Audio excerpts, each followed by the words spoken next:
दोस्तों, आईपीएस अधिकारी नीतू अपनी ड्यूटी समाप्त करके अपने क्वार्टर की तरफ जा रही थी।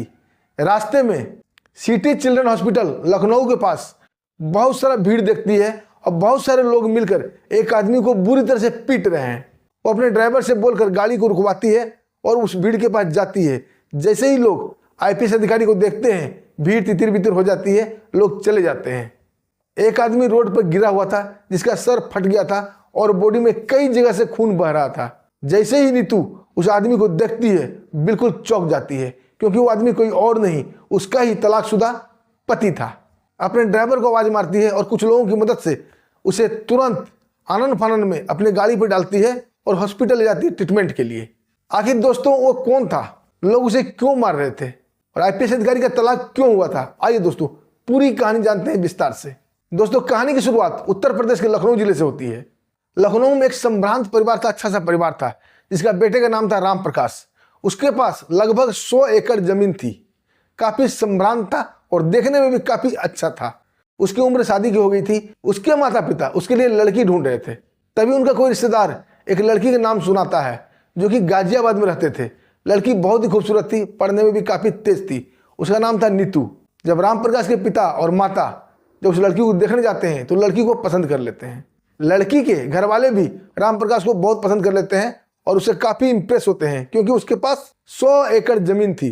दोस्तों, एक अच्छा से मुहूर्त देखकर दोनों की शादी हो जाती है। शादी करने के बाद नीतू अपने ससुराल आ जाती है और ससुराल में एक रिसेप्शन पार्टी थी। पार्टी जोर शोर से चल रही थी, क्योंकि राम प्रकाश काफी धनी व्यक्ति था। बहुत ही शानदार पार्टी दिया था। तभी दोस्तों, एक पुलिस जिप्सी आके वहां रुकती है। उसमें से एक आईपीएस अधिकारी निकलती है और अपने गनर, अपने ड्राइवर के साथ पार्टी की ओर चली आती है। यह देखकर सब लोग हतप्रत रह जाते हैं कि आखिर बाजरा क्या हो गया, पुलिस वाले यहाँ क्यों आए हैं। लेकिन दोस्तों, वो आईपीएस अधिकारी राम प्रकाश की दोस्त थी और राम प्रकाश ने उन्हें इन्वाइट किया हुआ था पार्टी के लिए, इसलिए वो यहाँ पे आई थी। वो दुल्हन नीतू से बात करती है और जो नीतू दुल्हन थी वो उसको देखकर काफी इंप्रेस होती है। उस आईपीएस अधिकारी का नाम था रश्मि। रश्मि को देखकर वो काफी इंप्रेस होती है और उससे बात करती है कि आईपीएस अधिकारी कैसे बना जाता है। रश्मि बताती है आईपीएस अधिकारी बनने के लिए बहुत पढ़ाई की आवश्यकता नहीं होती, बस ग्रेजुएशन करना पड़ता है और एक कोर्स होता है, यूपीएससी कोर्स होता है, उसे कंप्लीट करना पड़ता है, उसकी पढ़ाई करनी पड़ती है। उसके बाद आप टेस्ट दे सकते हैं। अगर आपके दिल में आईपीएस अधिकारी बनने की इच्छा है तो आप यूपीएससी करना पड़ेगा। और आपको किसी चीज़ की हेल्प होगी तो आप मेरा कॉन्टैक्ट नंबर रख लीजिए, आप हमसे पूछिएगा, मैं सारा कुछ आपको बता दूंगी। उसके बाद रश्मि वहाँ पर खाना पीना खाती है और अपने गंदर और ड्राइवर के साथ चली जाती है। अब दोस्तों, नीतू सिंह के दिमाग में यह बात छप गया था। उसके दिल में भी एक अधिकारी बनने की ललक जग गई थी। दूसरे ही दिन वो अपने पति राम प्रकाश से बात करती है कि अगर आप बुरा ना मानो तो आपसे एक बात कहनी थी। राम प्रकाश हंसते हुए बोलते हैं, इसमें बात की बुरा क्या मानना, बोलो क्या बोलना है। नीतू बोलती है, मैं पढ़ाई लिखाई में काफ़ी अच्छी हूँ। हमारे स्कूल और मेरे कॉलेज में सभी लोग बोला करते थे कि एक दिन तुम अधिकारी बनोगी। मेरे दिल में भी अधिकारी बनने की बहुत इच्छा है। अगर आप चाहें, कल मैं जब रश्मि से मिली तो काफ़ी इंप्रेस हुई थी। अगर आप चाहें, आपकी अनुमति है तो मैं तैयारी करना चाहती हूँ यूपीएससी का। राम प्रकाश मन ही मन काफ़ी खुश होता है। वो भी मन ही मन सोचता है कि भगवान ने हमें सब कुछ दिया है, अगर एक घर में अधिकारी हो जाए तो सोने पे सुहागा हो जाएगा। और वो अपने माता पिता से बात करता है और नीतू को पढ़ने के लिए परमिशन दे देता है। नीतू खुशी खुशी आईपीएस अधिकारी रश्मि को फ़ोन लगाती है और उसे बोलती है कि मैडम, मुझे पढ़ने की परमिशन मिल गई है, लेकिन यूपीएससी का मैं यू भी नहीं जानती हूँ, मैं कैसे तैयारी करूँ। रश्मि बोलती है कि कोई बात नहीं, आप थोड़ा देर वेट कीजिए, जैसे ही मुझे वक्त मिलेगा मैं आपके पास मिलने आऊँगी और मैं ये पता भी लगा लूँगी कि अपने शहर लखनऊ में इसकी कोचिंग कहाँ पर होती है। उसके बाद रश्मि मैडम अपनी ड्यूटी समाप्त करके राम प्रकाश के घर आती है और नीतू से मिलती है। उसे सारी कुछ बताती है कि लखनऊ में बहुत सारा कोचिंग है, वहाँ पर यूपीएससी की तैयारी कराया जाता है। आप किसी एक कोचिंग संस्थान में एडमिशन ले लो, वहाँ आपको सब कुछ पता चल जाएगा कैसे इसका प्रिपरेशन करना है। दूसरे ही दिन नीतू अपने पति राम प्रकाश को लेकर एक कोचिंग संस्थान में जाती है, जहाँ का एड्रेस रश्मि ने उसे दिया था। वहाँ एडमिशन ले लेती है, जो कि घर से महज 4 किलोमीटर की दूरी पर था। अब कोचिंग में 4 घंटे का कोर्स होना था। अब डेली रश्मि तय समय पे कोचिंग चली जाती थी और 4 घंटे का कोर्स करके वापस घर आती थी और घर के काम भी करती थी। दोस्तों, धीरे धीरे समय बीतता जाता है और 1 साल का वक्त गुजर जाता है। अब उसका बेसिक फंडल तैयार हो चुका था। अब उसे एक्स्ट्रा पढ़ाई पढ़नी थी। उसे कोचिंग वाले सजेस्ट करते हैं कि तुम्हें ये कोर्स पढ़ना पड़ेगा और 6 महीना तुम्हें और कोचिंग करने की आवश्यकता है। दोस्तों जैसे जैसे कोचिंग वाले बता रहे थे, नीतू जोर शोर से उनकी बात मानकर तैयारी कर रही थी। अब दोस्तों 1.5 वर्ष का समय बीत चुका होता है और यूपीएससी का फॉर्म निकल गया था। नीतू वो फॉर्म को फिलअप कर देती है और दोस्तों एग्जाम देती है, लेकिन ये क्या, एग्जाम में वो प्री भी नहीं निकाल पाती है, कुछ भी नहीं, यानी कि रिजल्ट 0। अब उसके पति उसके ऊपर खपा हो जाते हैं और उसके सास ससुर भी उसके ऊपर खपा हो जाते हैं, क्योंकि नीतू जब से पढ़ाई कर रही थी घर का सारा काम उसकी सास ही देखती थी।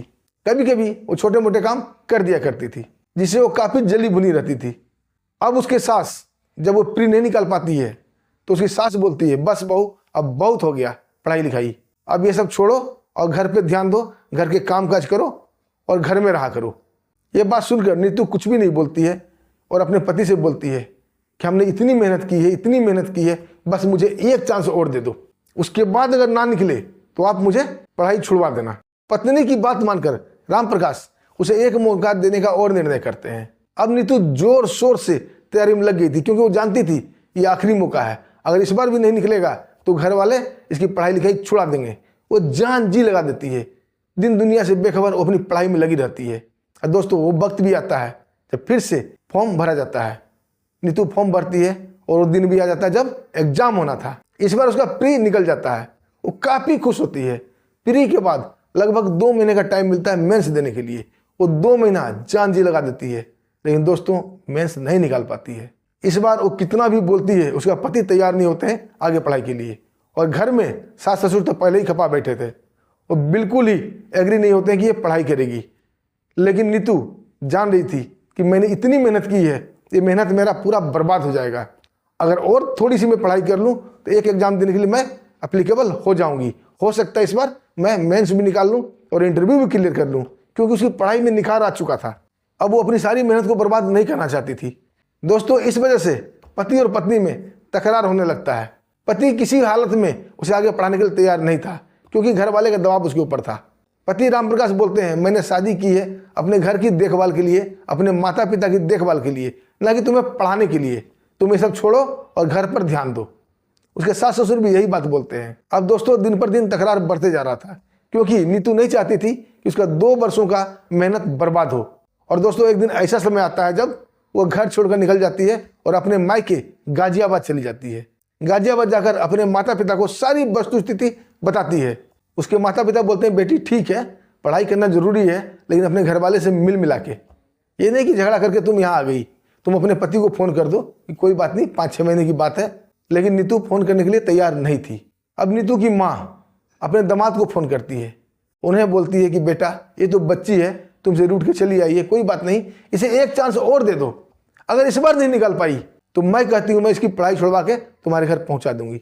लेकिन रामप्रकाश बिल्कुल भी तैयार नहीं होता है और गुस्से गुस्से में कोर्ट से तलाक का पेपर बनवाता है, खुद साइन करता है और बाय पोस्ट नीतू के पास वो कागज भेज देता है।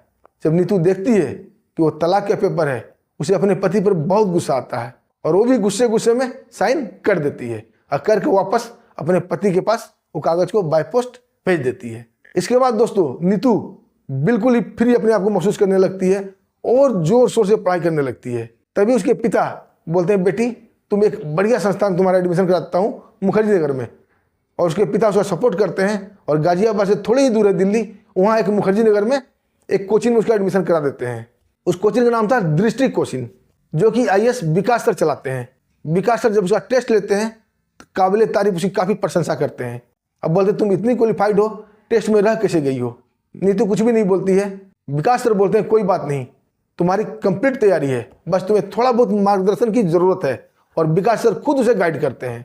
और दोस्तों तीसरी बार फिर वो फॉर्म भरती है और टेस्ट देती है।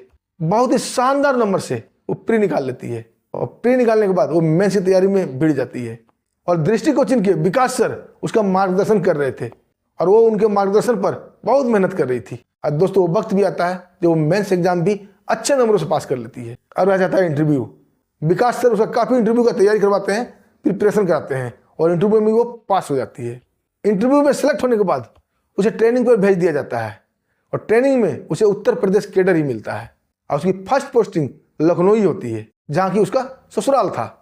एएसपी के पद पर जैसे ही उसकी पोस्टिंग एक थाने में होती है दोस्तों, वो अपने ऑफिस में कार्यभार संभालती है और पहले ही दिन बैठे बैठे ये सोच रही थी, काश आज हमारा तलाक नहीं हुआ होता तो हमारे सास ससुर, हमारे पति कितना खुश होते। उन्होंने 2 साल मुझे झेला, 2 साल पढ़ाया और 1 साल की बात थी, अगर 1 साल वो बर्दाश्त कर लेते तो आज हमारा घर खुशियों से भर जाता। दोस्तों ये सब सोच ही रही थी, लेकिन अब क्या किया जा सकता है। उसका दिल नहीं लगता ऑफिस में और निकल के अपने ड्राइवर को बुलाती है और अपने क्वार्टर जाना चाहती थी, क्योंकि आईपीएस बनते ही उसे क्वार्टर, ड्राइवर सब कुछ अलॉट हो जाता है सरकार की तरफ से। जैसे ही दोस्तों वो अपने क्वार्टर की तरफ जा रही थी, रास्ते में एक सिटी चिल्ड्रन हॉस्पिटल मिलता है जहाँ की जच्चा बच्चा का इलाज होता है। वो हॉस्पिटल डिलीवरी स्पेशलिस्ट हॉस्पिटल था। वहाँ देखती है बहुत सारा भीड़ जमा हुआ है और कुछ लोग एक आदमी को बुरी तरह से मार रहे थे। अपने ड्राइवर को बोलती है गाड़ी रोकने के लिए और वहाँ पे जाती है। जैसे ही एक आईपीएस अधिकारी को आते हुए लोग देखते हैं, भीड़ वहाँ से छट जाती है, लोग भाग जाते हैं। एक आदमी खून से लथपथ वहाँ पर गिरा हुआ था, उसके जिस्म पर कई गहरे गहरे घाव थे और सर फटा हुआ था और काफ़ी ब्लड बह गया था।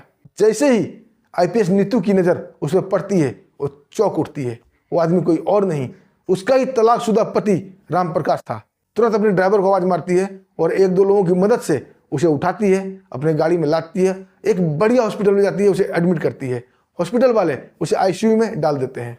जब तक उसका ऑपरेशन अंदर चल रहा था तब तक वो बाहर ही बैठी रहती है। दोस्तों करीब 1-1.5 घंटे के बाद एक डॉक्टर बाहर निकलते हैं और बोलते हैं, मैडम मैं इसको ठीक करने में समर्थ नहीं हो पा रहा हूँ, क्योंकि इसका ब्लड काफ़ी बह गया है और इसका ओ पॉजिटिव ब्लड है, ये मिलना काफ़ी नामुमकिन है।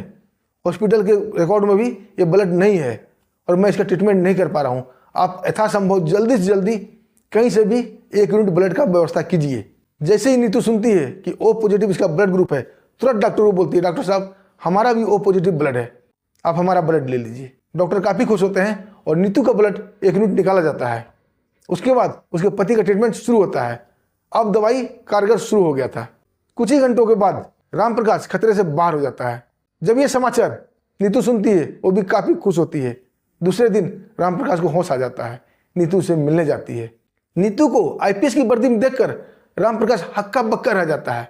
जब उसे लोगों से और डॉक्टरों से पता चलता है कि उसे एक आईपीएस अधिकारी यहाँ भर्ती करा गई थी, तब वो समझते देर नहीं लगता है कि उसकी पत्नी उसे यहाँ एडमिट कराई थी और अपना ब्लड भी दी है। अब राम प्रकाश काफ़ी शर्मिंदा होता है। उसे नजरें चुरा रहा था, लेकिन नीतू बोलती है, नजरें चुराने की कोई आवश्यकता नहीं है, आप लोग मुझे 1 साल और वक्त देते तो आज मंजर कुछ और ही रहता, आज हमारे घर में खुशियाँ ही खुशियाँ रहती, आपका ये हालत भी नहीं होता। फिर उनसे पूछती है कि आखिर वो लोग कौन थे जो आपको पीट रहे थे। तब राम प्रकाश बताता है कि तुमसे तलाक होने के बाद मैंने एक दूसरी शादी कर ली थी, लेकिन हमारे ससुराल वाले पैसे के काफ़ी लालची थे।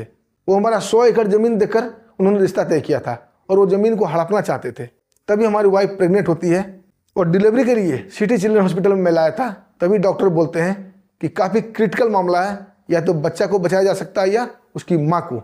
जब मैं डॉक्टर से पूछता हूँ कि किसको बचाना सुविधाजनक होगा, तो डॉक्टर बोलते हैं कि बच्चे को बचाना ज़्यादा सुविधाजनक है। तो मैंने बच्चे के बचाने की परमिशन दे दी थी। उसके बाद उसकी दूसरी पत्नी का देहांत हो जाता है, बच्चे को बचा लिया जाता है। अब उसकी दूसरी पत्नी घर वाले उसके ऊपर ब्लेम लगा देते हैं कि इसने जानबूझकर इसकी हत्या करवा दी है और उसे मारना पीटना शुरू कर दिए थे। ये सुनकर नीतू काफ़ी दुखी होती है और अपने पति को अपनी गाड़ी में बैठाकर उनके ससुराल पहुंचा देती है।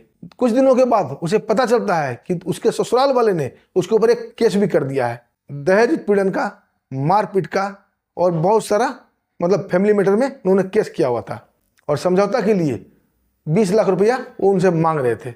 जैसे ही राम प्रकाश जाके नीतू से मिलता है और सारी वस्तुस्थिति उन्हें बताता है कि नीतू ऐसे ऐसे मैं फंस गया हूँ, क्योंकि मैंने कुछ भी नहीं किया है। नीतू ने समझाती है, कोई बात नहीं, चाहे जितना ही पैसा लग रहा हो आप देकर समझौता कर लो, नहीं तो काफ़ी मुसीबत में पड़ जाओगे, आपको जेल भी काटनी पड़ जाएगी। तो राम प्रकाश बोलता है, अभी तो हमारे पास 20 लाख रुपया नहीं है। नीतू बोलती, कोई बात नहीं, हमारे अकाउंट में 20 लाख रुपया पड़ा हुआ है, मैं आपको दे देती हूँ। और नीतू राम प्रकाश की हेल्प करती है। 20 लाख रुपया देकर कोर्ट में दोनों पक्ष में समझौता हो जाता है और लिखित में समझौता होता है कि आज के बाद एक दूसरे से कोई मतलब नहीं रहेगा। उसके बाद खुशी खुशी राम प्रकाश अपना घर चलाता है। उसके कुछ ही दिनों के बाद एक दिन डोरबेल बजता है। जैसे ही राम प्रकाश दरवाज़ा खोलता है तो सामने देखता है नीतू के पिता और नीतू के माँ खड़े हैं। राम प्रकाश आगे बढ़कर दोनों का चरण स्पर्श करता है, उनका आशीर्वाद लेता है, पूछता है, बाबूजी कैसे आना हुआ। तब नीतू के माता पिता बोलते हैं, बेटा जो होना था हो ही गया, थोड़ी गलती नीतू की भी थी, थोड़ी आप लोगों की भी थी। अगर आप लोग उसे पढ़ने लिखने दिया होता और 1 साल बर्दाश्त कर लिया होता तो आज घर का मंजर कुछ और होता। हम चाहते हैं आप दोनों फिर से विवाह कर लो। रामप्रकाश तो ये चाह ही रहा था, लेकिन किस मुंह से बोले ये समझ नहीं पा रहा था। रामप्रकाश के माता पिता भी काफ़ी खुश होते हैं। उसके बाद नीतू को बुलाया जाता है और फिर से दोबारा दोनों शादी कर लेते हैं और खुशी खुशी अपना दाम्पत्य जीवन बिताते हैं। दोस्तों इस कहानी से सीख मिलती है, कभी भी हड़बड़ी में कोई फैसला नहीं करना चाहिए। थोड़ा धैर्य, थोड़ा पेशेंस रखकर कोई भी फैसला करना चाहिए और भविष्य को भी देखना चाहिए। दोस्तों आपको कहानी कैसी लगी? अगर कहानी आपको अच्छी लगी तो वीडियो को लाइक कीजिएगा, चैनल को सब्सक्राइब भी कीजिएगा। अब दोस्तों आती है उन प्यारे प्यारे दोस्तों की बारी जो हमें प्यार से कमेंट करते हैं।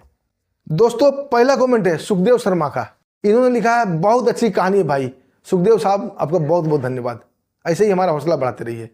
दूसरा कमेंट है मनोज कुमार दास का। इन्होंने लिखा है इस कहानी से लोगों को बहुत सबक मिलेगी। मनोज जी आपका बहुत बहुत धन्यवाद। तीसरा कमेंट है रामू कुमार का, हैदराबाद से। इन्होंने लिखा जय हिंद सर, आपकी कहानी बहुत अच्छी है। तो रामू भाई आपका बहुत बहुत धन्यवाद, आप हमारे हर वीडियो में कमेंट करते हैं, ऐसे ही करते रहिएगा। चौथा कमेंट है लक्ष्मी प्रसाद यादव का। ये लिखते हैं ऐसे एसपी साहब हर जिले में होना चाहिए। तो लक्ष्मी जी आपका बहुत बहुत धन्यवाद। और लक्ष्मी प्रसाद जी ने एक कमेंट और किया है, उन्होंने लिखा है सर आपकी आवाज़ क्लियर नहीं है। लक्ष्मी जी एडवाइस देने के लिए आपका बहुत बहुत धन्यवाद, कोशिश करेंगे आवाज़ क्लियर हो। छठा कमेंट है रोहित कुमार का। उन्होंने लिखा है एसपी सर जिंदाबाद। तो रोहित जी आप भी जिंदाबाद, धन्यवाद। ऐसे ही हमें कमेंट करते रहिए, मेरा हौसला बढ़ाते रहिए। बहुत बहुत धन्यवाद।